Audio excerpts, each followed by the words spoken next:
How's it going, people? Today I'm going to be making a slightly different video to normal. I want to talk you through a personal motoring story, how my first car died.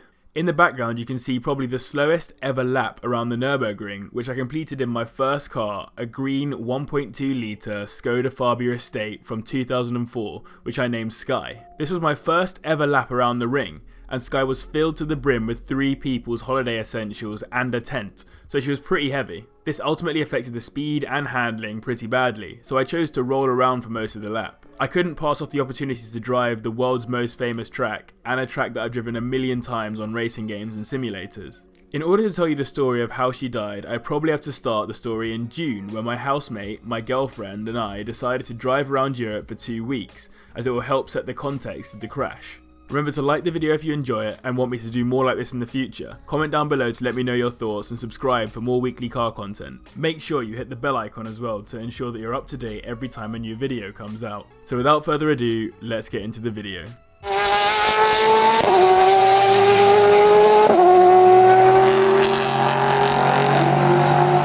So in June 2017 we drove from Surrey to Dover, where we took a ferry across the channel to Dunkirk. We then drove from here to Ypres in Belgium, where we briefly visited the town before carrying on all the way to Luxembourg, where we set up our tent to sleep for the first night. The day after we did a massive drive to the Bader Paradis water park in the Black Forest in Germany, which I genuinely couldn't recommend more. It was absolutely amazing. If you get a chance to go, make sure you try out the Speed Racers slides, they were absolutely insane. We drove from the water park to a campsite in Titisee, where it started raining just as we began putting the tent up, and continued to rain for about 18 hours. It was safe to say that we were pretty soaked. A highlight of the trip for me was using Sky for warmth whilst cooking a curry in the rain barefoot. My grandma saved our soaked souls by organising for us to stay in a motorhome in Switzerland for the 2 nights after, so we drove from Titisee to Interlaken and spent 2 nights there, driving some pretty cool roads to visit places while we were there. We were then advised to drive the Grimsel Pass, which goes over 2 mountains on the way out of Switzerland into Italy. The Grand Tour boys did part of this route in the season 2 episode with the Rimac, the electric supercar. This was absolutely nuts, and super cool that Sky made it up and down those insane mountains. We arrived in Milan and spent 1 night in an Airbnb. Got to be said, the driving in Italy, and particularly in the centre of Milan, was absolutely ridiculous.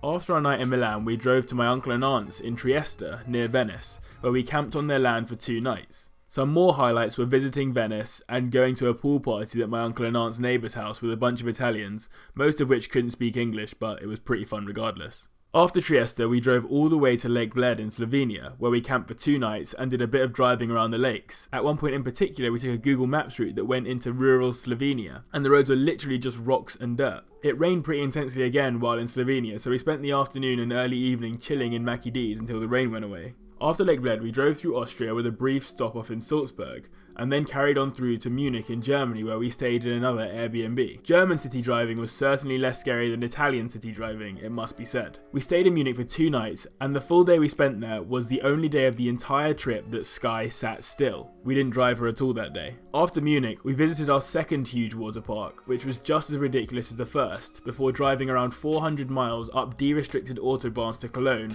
where I managed to push Sky to 110 miles per hour while my friends were asleep.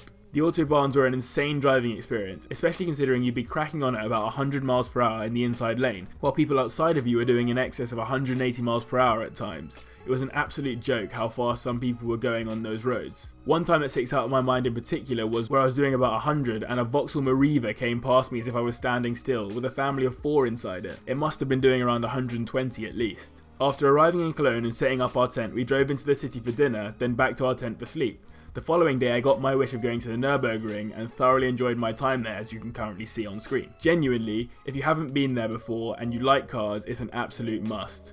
When we arrived, there had been a crash, so sessions had been stopped for about 45 minutes, but when the session reopened, we were one of the first cars out on track, which is probably a mistake considering how many ridiculously fast and amazing cars came past us while we cowered over to the right hand side of the track. Genuinely was one of the best experiences I've ever had in a car, even if it was very slow and sedate, as you can currently see. More on why I was going so slow later on. After the ring, we drove back through Germany and the Netherlands to Ypres, again in Belgium, where we spent our last night in the tent before heading back to the UK. We arrived back in Surrey in the evening, having completed 2,536 miles in total throughout our trip. An insane amount of driving and a lot of miles to put on poor little Sky.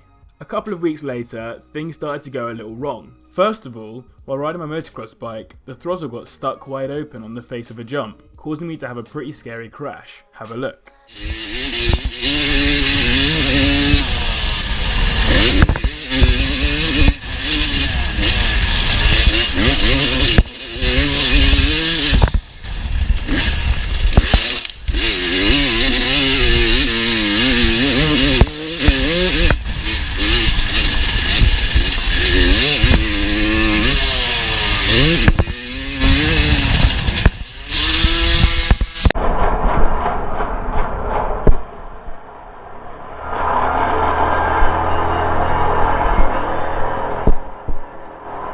Unfortunately, the GoPro kind of cut out on landing, but you can get the gist of how painful and annoying the crash was. So yeah, I was pretty banged up after that, but that was just the beginning. The day after, I was visiting my girlfriend in Surrey again, and on our way back from the cinema, some ute crashed into the back of Sky while turning a roundabout because she was in the wrong lane. I let her off because the damage was minimal, but again it was pretty annoying and not exactly ideal.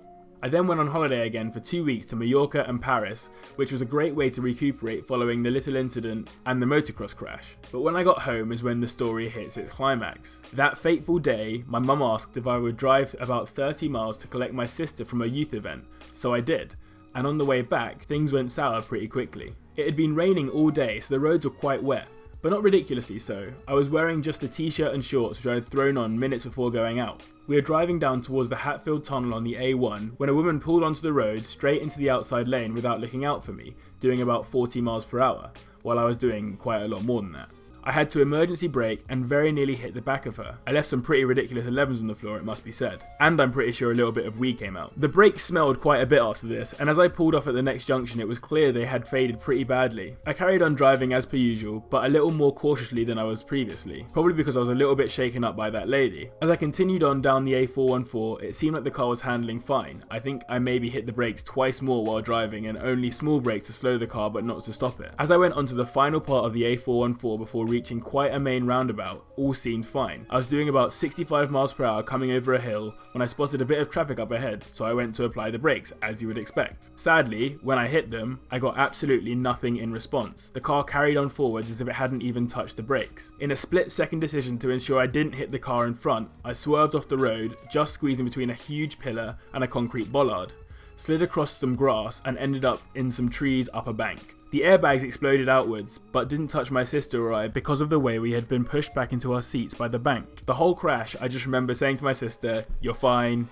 you're fine, you're fine, you're fine." And when the car finally stopped, I said, "Are you okay?" It felt like a dream, so unexpected and different to anything I had previously experienced. I got out of the car and had to jump through some thorns to get to the ground before helping my sister down. Somehow we were both absolutely fine, and I felt pretty blessed, especially considering how close we came to the huge post on the left, which would almost certainly have been curtains for one of us. To make me feel even more blessed, one of the people in the car behind us was an off-duty police officer who saw the crash and stopped to help immediately. 3 more police cars showed up, and the off-duty police officer basically did most of the talking for me, which was super kind of her. The police saw that we were fine and headed off, while my sister and I waited nearly 3 hours for an AA van to show up. When it did show up, the guy turned out to be exactly the man for the job. He had crashed on the A414 3 times in his life and was willing to go the extra mile to extract Sky from the bushes and get her back on the van to drive home.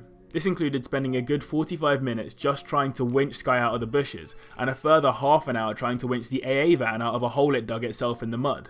We overcame a lot of adversities together that day, and I'm forever grateful to that guy for his hard work and determination to help me out. We got Sky home, pushed her down the drive, and left her there for a few days. It was definitely a shock to the family as much as it was to me and my sister. A few days later, I took all the memorabilia I could from Sky, including the stickers from travelling, the number plates, and the badges. Important point to note, I'm a Christian, so I believe in God, and I was particularly certain at the time that I had been very blessed to survive the crash. What cemented that belief was when I looked at the mileage on Sky after the crash, which read 70777, which obviously had been a pretty insane impact on me, as I pretty much just broke down in my car. Remember that she had sat still on the drive for a few days before I had the chance to see that number, and I, a grown 21-year-old at the time, just sat in the car and cried. The whole car steamed up. It all became pretty real, and I think the shock from the crash had finally found a way to express itself. Hold up 1 second, listen to my excitement on the carousel. How much is that going to cost those young men? Well, it's only a breakdown, so they'll have to pay for the recovery truck and that's it. So that's still not 150 years, I think it is. Oh, I'm sorry, I'm going carousel, sorry people. Oh, I'm in the carousel! I'm in the carousel! Ah!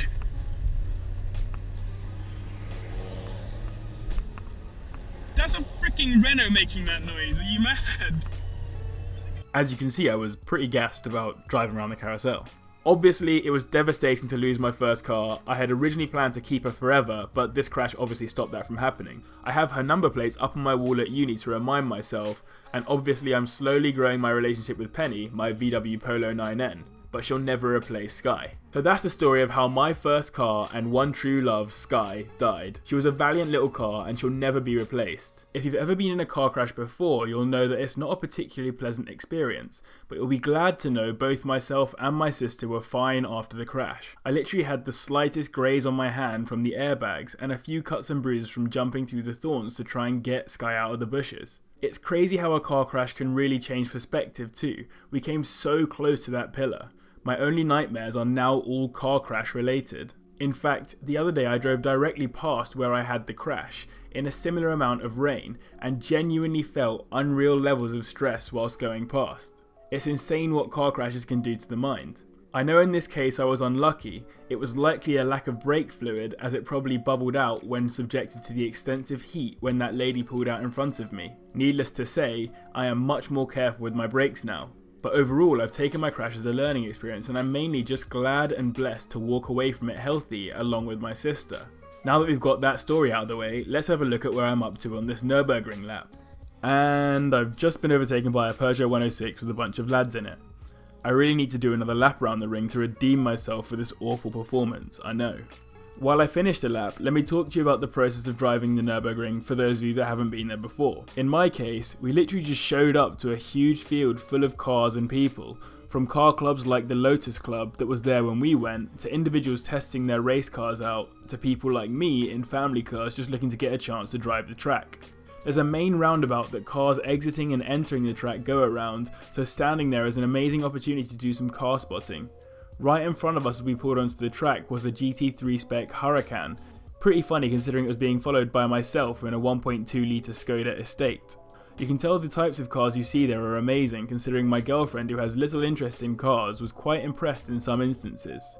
Before you can get onto the track, you have to get a green Hell card from a sign-on desk and buy however many laps you want to do. These get loaded onto the card, and as you drive onto the track you can swipe the card on the gates to let yourself on and use the laps. Some people who go regularly use an app to do this, which makes life easier.